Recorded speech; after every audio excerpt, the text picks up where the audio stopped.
For South Korea. One of the worries here this week, as the negotiators have been really thrashing this out, is that because South Korea was now set on this 15% target, and frankly it would have been a disaster if it didn't hit it, that it was going to have to make concessions it didn't want to.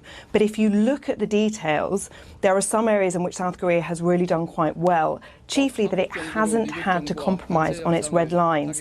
The red lines it set was that it didn't want to further open up its agricultural market, its rice and its beef markets to the United States. It didn't want to allow the US to sell more of its rice and beef products. It already has very strict rules on how much US rice it will buy and what sorts of beef, and this is to protect its farming industry. And farmers had said they were going to protest if there was any movement on this whatsoever. Now, we've heard this morning from the negotiators, the South Korean negotiators who are still in Washington, that the Americans pushed them really hard on this, but they were able to stay strong.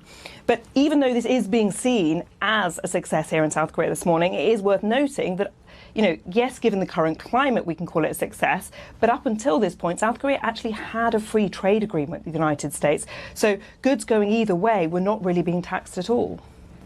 Yeah, but we have seen with free trade agreements that they're not being adhered to, right? Even Singapore has a free trade agreement, but is going to be subject to 10% tariffs as of tomorrow.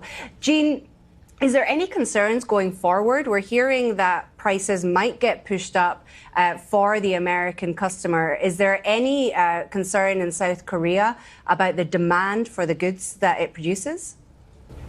Yeah, look, that has always been a concern here, but I think one of the, as I said, the key thing for South Korea was making sure that it got that 15%, which is what Japan has, which is what the EU has. So it does mean that it can continue selling its cars, which we know are very popular in the United States, and its semiconductors, which the United States needs a lot of, at the same rate as these other very large exporters. So actually, it does now have the ability to remain competitive.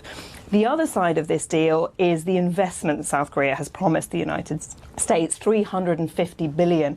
And again, if you look at the detail of that, some of that really is in South Korea's favor. So the biggest bulk of this money, £150 billion, that's going to go into the US shipbuilding industry. And this was a key part of South Korea's strategy. It has a thriving shipbuilding industry, and it really wanted to be able to share those expertise with the US and get those companies, these big companies here in South Korea, Hyundai, Hanwha, into the United States. And then the other money that is being promised, it seems, is going to come from investments that the South Koreans had already promised the United States under the Biden administration. They just hadn't managed to deliver yet. So money that is going to help with US manufacturing of cars, of electric vehicle batteries, of semiconductors, all things that South Korea is very good at.